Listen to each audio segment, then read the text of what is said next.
I feel this is absolutely good.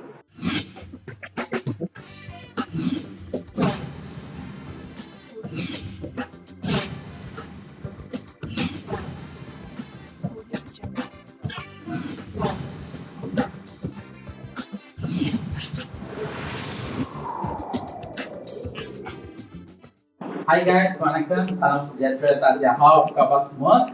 Dalam minggu ni kita akan belajar satu resipi yang memang sangat ramai yang selalu pening kepala, iaitu mee hoon goreng. Bila cakap mee hoon goreng je orang rasa alamat mee hoon goreng saya selalu tak jadilah chef.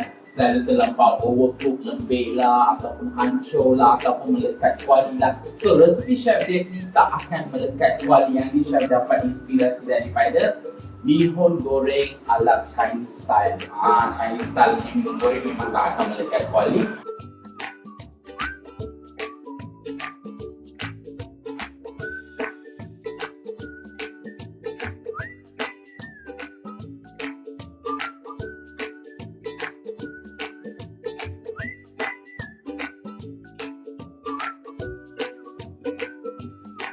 So kita akan goreng yang ni. Make sure jangan minyak terlampau panas ya. Okay, so kita akan goreng.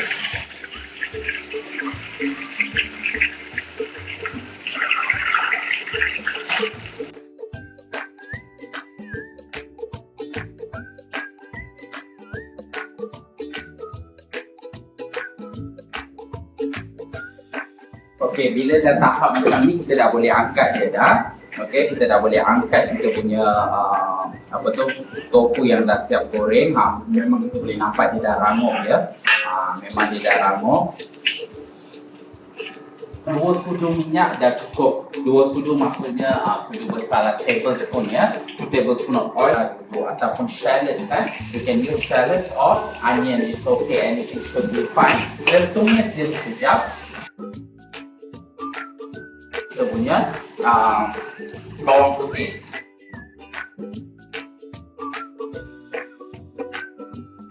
Shitake mushroom. Kita nak masukkan shitake mushroom yang masalah ataupun sayur lain yang kamu rasa.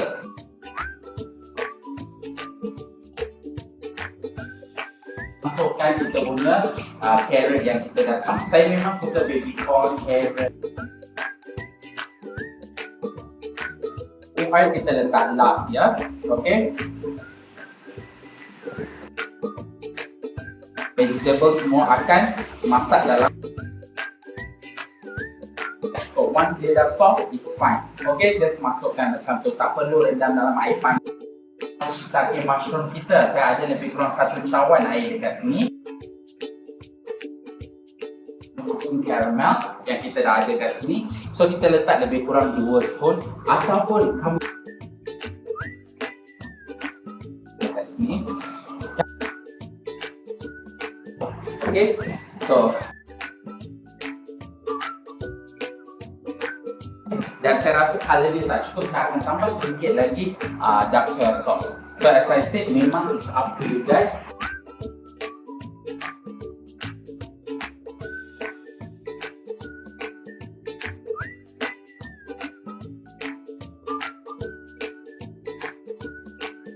Nak tambah sedikit apa-apa bahan lagi before we make a decision that this mee hoon is done. Okay, kita nak rasa dulu alamak. Okay, tak apalah apa-apa pun. I feel this is absolutely good and delicious. Tak ada apa yang nak tambah, tak ada apa yang kurang. So we can kita punya tauge, belum siap lagi. Kita masukkan tauge kita. Okay.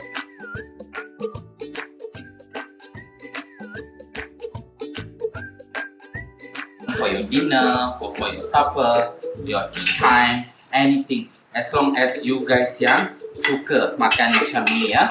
So simple, easy and amazing. And most importantly, tak mahal barang-barang dia ni. Memang murah, senang saja kita nak buat.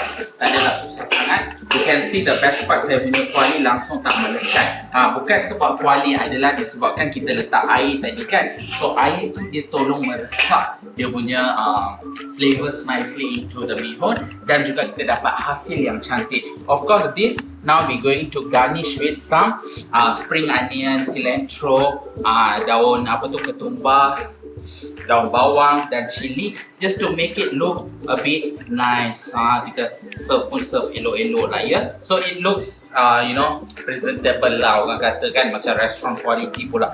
So just put some spring onion and stuff on top, then it's amazing, simple and easy your fried mee hoon to be.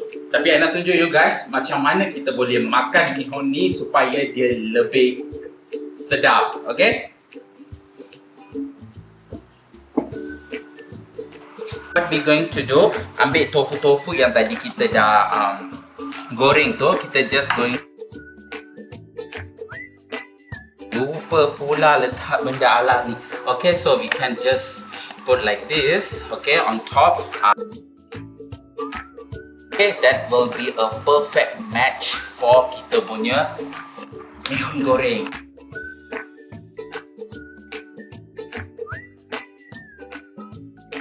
It's really amazing. So I nak rasa yang ni, tengok apa flavor dia. Misal kata you nak letak sedikit bawang goreng, boleh juga, tak ada masalah ya. But Chinese normally makan macam ni, dia tak letak bawang goreng lah. Basic, tapi the best part of it is you boleh siap dalam 15 minit, especially for your family. So 我们跟你们 try 帮你们我相信这个是世界上最简单的煮粉的方法所以希望你们也会喜欢这个食谱，尤其是素食的朋友或者想要尝试吃素食的，这样子的做法就最简单了吧。OK, so kawan-kawan, kita jumpa dalam episod yang akan datang dengan satu lagi resepi yang lebih menarik. Okay, till then, bye-bye. Love you guys. Make sure share this video. If you belum subscribe saya punya channel lagi, tunggu apa? Please subscribe. So we will see you again. Bye.